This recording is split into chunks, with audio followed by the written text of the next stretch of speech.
Mientras Jesucristo hablaba a la gente, una mujer se levantó y gritó con voz fuerte: «Dichoso el vientre que te llevó y los pechos que te criaron».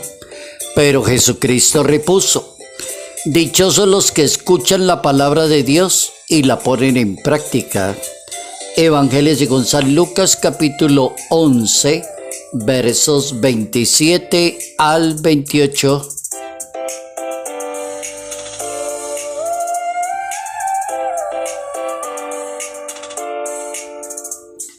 El gran reto de la fe y de la vida cristiana es hacer la voluntad de Dios.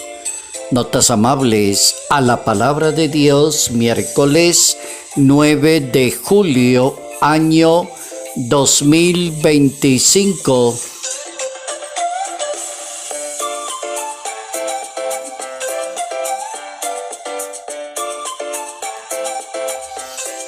Hoy nuestra Iglesia Católica detiene el pensamiento en una advocación mariana.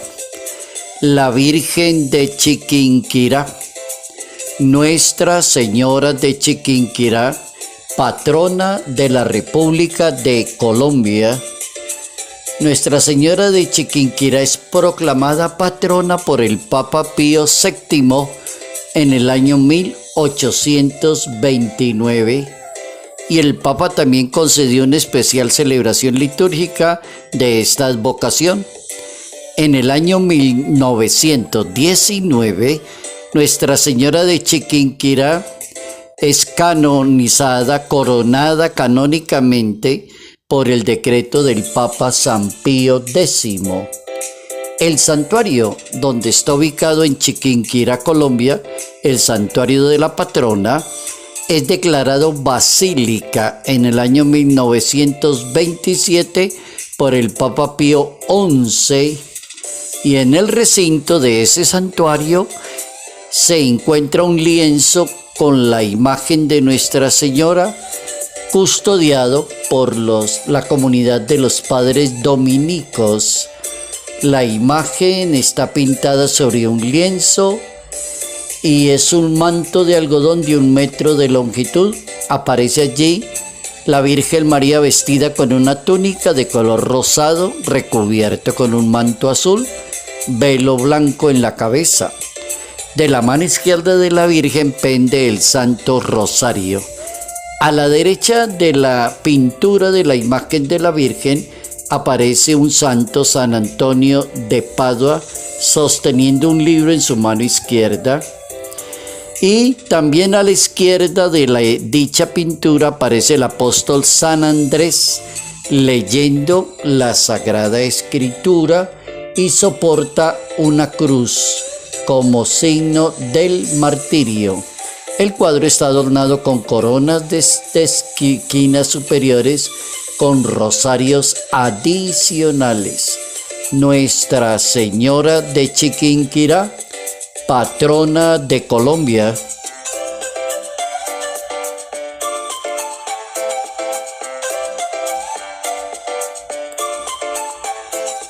El reto es hacer la voluntad de Dios.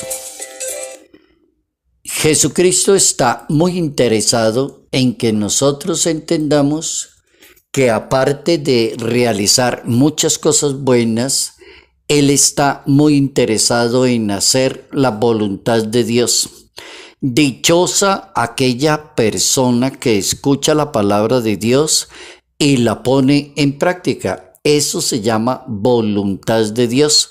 Si alguna persona quisiera decir: ¿cómo hago la voluntad de Dios?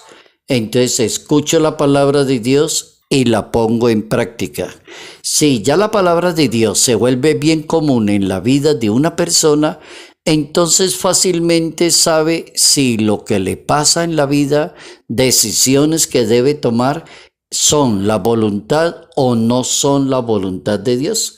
¿Por qué? Porque la persona ya está muy dentro del ambiente espiritual de la palabra de Dios, y se equivoca menos una persona. Así uno no escuchará una persona decir tantas veces me equivoqué. Esa no era la decisión que yo debía tomar. No debía haber dicho eso, no debía haber tomado esa decisión. Esa no es la voluntad de Dios. Ese es el tema para hoy. Hacer la voluntad de Dios. Vamos con las máximas para hoy. La primera del libro de los Proverbios. Confía en el Señor de todo corazón, no te apoyes en tu propia inteligencia, sino que aprende a hacer la voluntad de Dios. La segunda máxima está en la carta a los Romanos capítulo 12. No imite costumbres ni conductas de este mundo, más bien deje que Dios te transforme tu manera de pensar y aprenderás a hacer la voluntad de Dios. La tercera máxima es de la primera carta a los Tesalonicenses capítulo 4. La voluntad de Dios es que ustedes sean santos y se aparten de toda inmoralidad. La cuarta máxima es del Evangelio según San Mateo capítulo 7 verso 21. La voluntad del que me envió es que todo aquel que vea al Hijo y crea en él tenga vida eterna. Hacer la voluntad de Dios.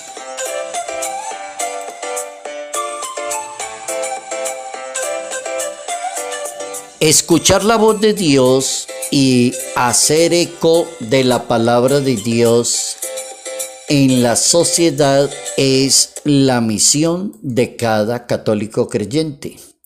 Hará siempre la voluntad de Dios aquella persona que convierte en vida el mensaje que va aprendiendo de Dios, lo convierte en vida.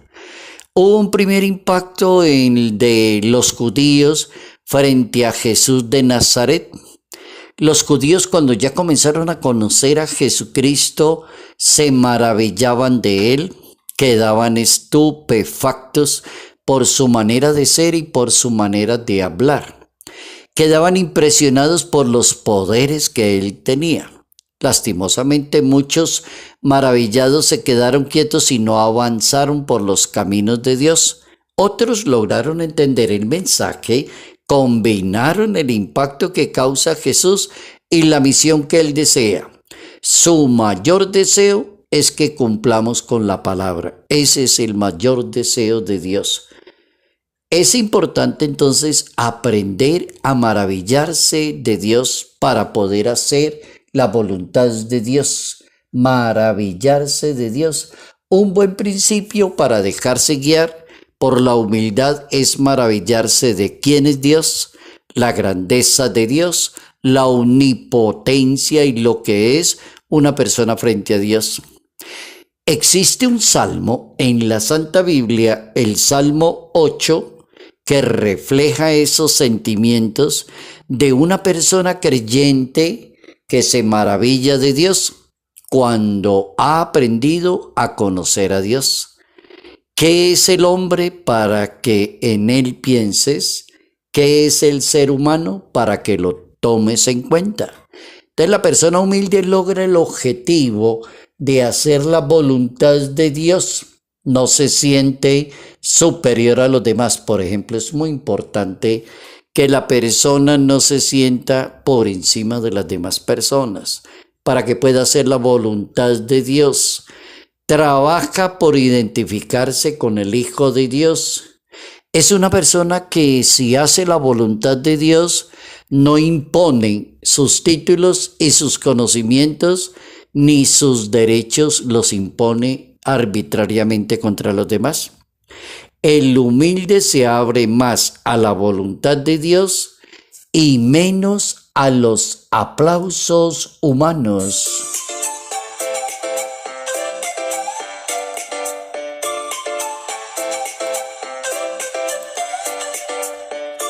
El reto es hacer la voluntad de Dios. La voluntad de Dios es que sean santos como Dios es santo. Salud, paz y bendición en el nombre del Padre, del Hijo y del Espíritu Santo. Padre Jairo Yate Ramírez, Arquidiócesis de Ibagué.